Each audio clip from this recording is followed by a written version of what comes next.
bitches, every city in my tribe. Look behind. Booty dominate the world, peaches ripe. Hi, are you okay? Hi, how are you? Yeah, not too bad, thank you. Not too bad. Yeah, I noticed your topic. I was just scrolling. What I wanted to ask you was, I agree with a lot of what you said in terms of things like access to birth control and sex education is really important. Trying to, I guess, prevent, get ahead of it as much as possible. More of a prevention, so we don't get to the point where abortion is even required. Of course, we're never going to be able to ultimately eradicate abortion, but the more prevalent the contraception is, which, for example, I live in the UK and there's free contraception readily available in so many different forms, all free, and it's talked about in the schools, and it's very much part of the curriculum. So I think that's contributes to why there's quite a. I think Europe tends to have the lowest rate of abortion in the world Yeah, I generally think teen pregnancy too. in pregnancy. Well, I meant Yeah, teen yeah. pregnancy. Yeah, I think teen pregnancy Oh, too. teen pregnancy. Yeah, yeah. Yeah. I mean that makes sense. I had a question around. So you're saying pro-choice is pro-life. So obviously you're someone who is in favor of choice. So would you also say then the choice should be extended to the man as well? So, for example, if can a man opt out from being a father, for example, and doesn't have to pay child maintenance? Because same as the woman has a choice whether she wants to keep the baby or she wants an abortion, should the father also have a choice whether he wants to be a father or not? Yeah, if a man is very vocal and honest early on in the pregnancy, hey, I don't want to be a father, then yeah, I think he should be able to opt out and forfeit his rights and not pay child support. Okay, okay, because that's one of the things where I've noticed there's not a fairness. I don't know whether you've ever noticed that when that question comes up, then the choice kind of changes in certain circles. But I appreciate that you're being really fair about that. Well, my So mom, my dad. I was born in Holland. My mom left my dad 8 months pregnant. He never paid child support, and she took on the full responsibility because she really, really wanted to be a mother. So, like I said, I think children being unwanted does more damage than anything.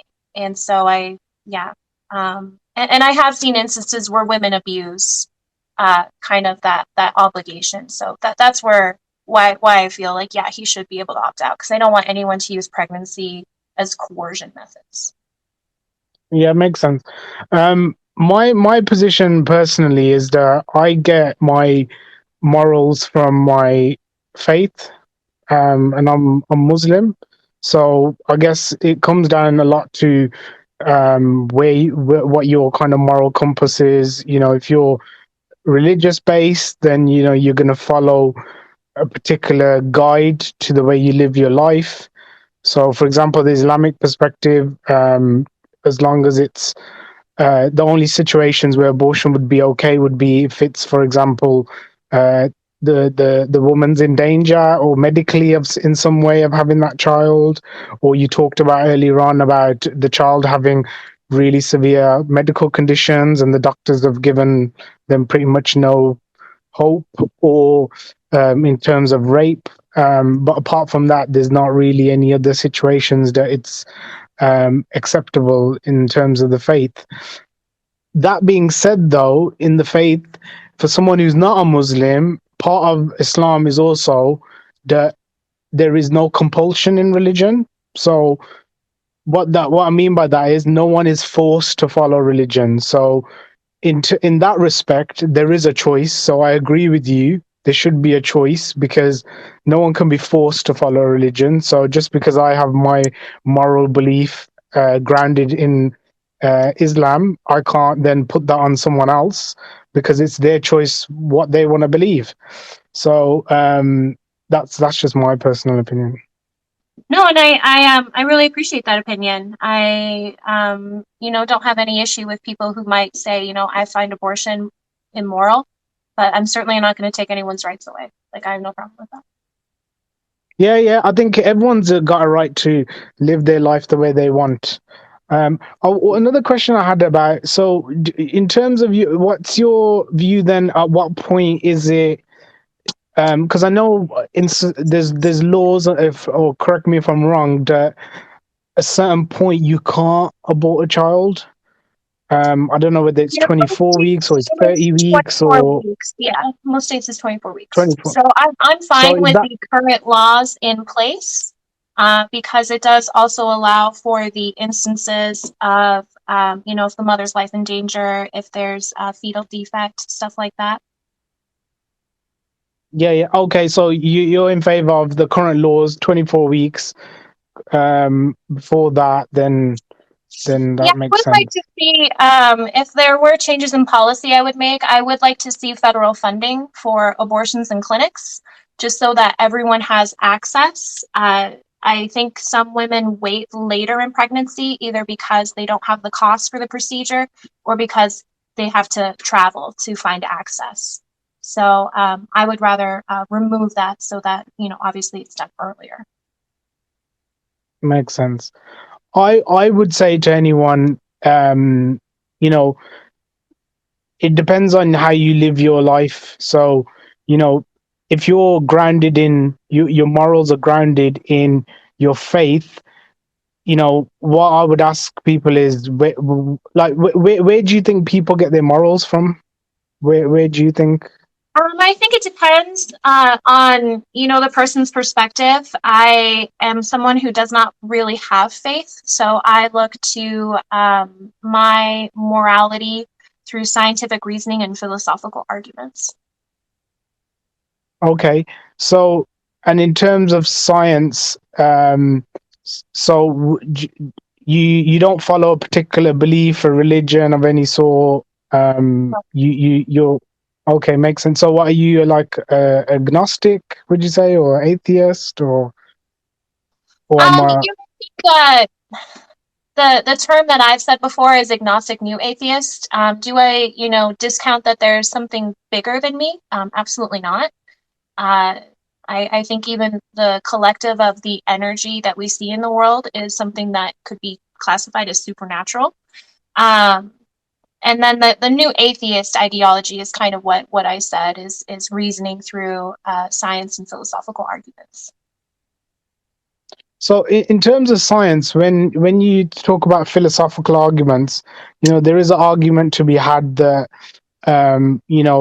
this whole universe couldn't. I mean, I'm not going to get into a debate about all of that, but I'm just saying, in terms of philosophical, there's a debate that the universe couldn't have just happened on its own. So, would you say there is some sort of higher power of some sort who created the universe, or you don't know? I would not. I like the Carl Sagan quote, like, I don't want to believe, I want to know. So if there's any kind of magic in the universe, I think it's science related, and I'm just not going to speculate on, complex ideas that I haven't like researched or understand. Okay, but if you ground your beliefs on philosophical and scientific grounding, then that would lead you down that path, wouldn't it? Because you'd have to eventually, um, Sure, and you I said know, I don't discount make a that, but I'm decision. not going to Yeah, yeah. subscribe to any kind of man-made ideology. Yeah, no, I appreciate that. But what I'm saying is that if you ground yourself on scientific and philosophical beliefs, for example, in science, to this day, no one has been able to create something from nothing. Like, miraculously in front of us, things don't appear out of nowhere. They don't just create themselves out of nowhere.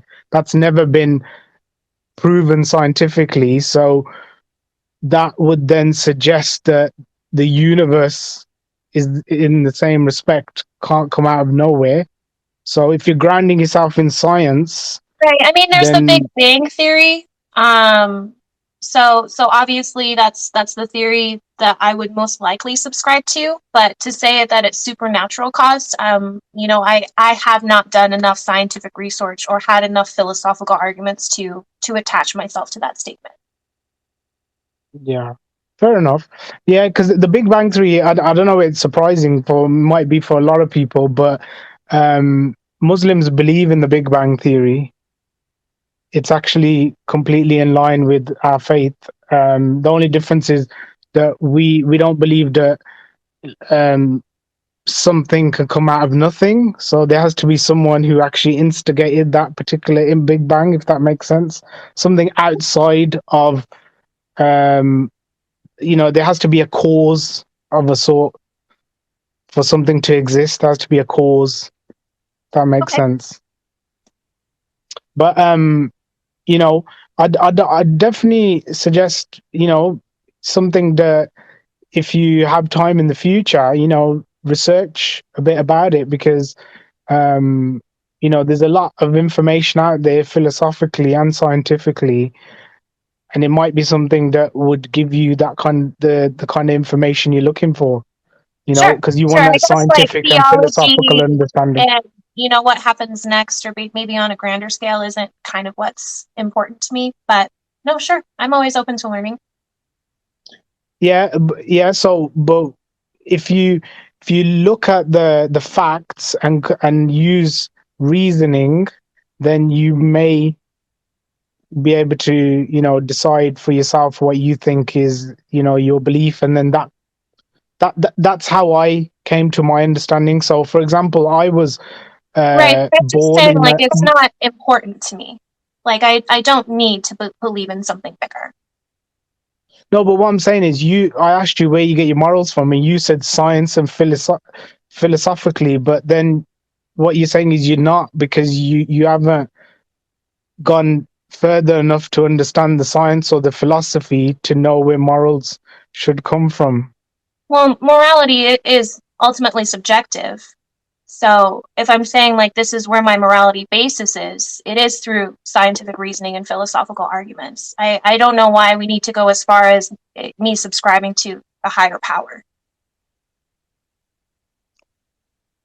Because you've basically, what's wrong with me not subscribing if you're saying to it's science but then you can't say it's science and philosophy though. No, but what I'm saying is, then you can't say it's science and philosophy. You have to say, well, I'm going to base my morality on what, currently what I observe in daily life. And I'm going to make a decision based on, I've observed the different aspects, different, routes, avenues, different beliefs. And I'm going to form my belief based on my preference. Not because you're not basing it on science and philosophy, are you? You're basing it on your preference. So your morality, you're basing it on your preference. Well, I know morality is subjective, and it really depends on what topic we're talking about. But I don't know why this is a hill you want to die on. Of that, I need to research this so that I subscribe to a higher power. No, I'm not saying subscribe to a higher power. You may come to the decision that there is no higher power. But what I'm saying is, you've said that you get your morality from science and philosophy. But what I'm saying is that you don't. Scientific reasoning. Because... Okay, so where do I get it then? What is your theory? Preference. You look at the world, you look at what choices are available, and you make a preference based on the various outcomes. You haven't grounded your morality in actual science and philosophy. Okay, no worries. Well, I appreciate your time anyway. You too. Thank you. Take care. All the best.